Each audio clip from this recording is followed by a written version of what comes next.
Welcome to Man Does Tech, where I solve the problems you didn't even know you had. In this video, I will explain how to make preserved vegetables. We'll cover simple techniques that allow you to enjoy your favorite produce long after harvest. You'll learn about pickling, fermenting, and canning, transforming fresh ingredients into delicious, long-lasting staples. This guide will help you reduce food waste and save money, all while creating tasty additions to your meals.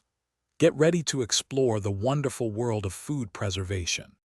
Pickling is a fantastic way to add a tangy kick to your vegetables, and it's surprisingly simple.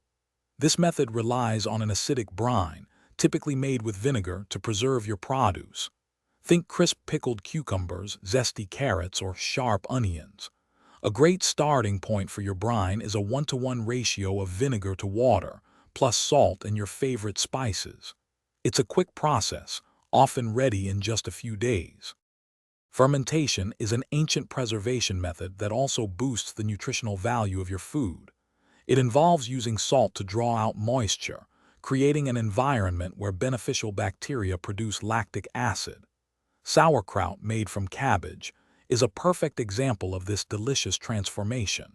For safe and effective fermentation, aim for a 2% salt solution by weight relative to your vegetables.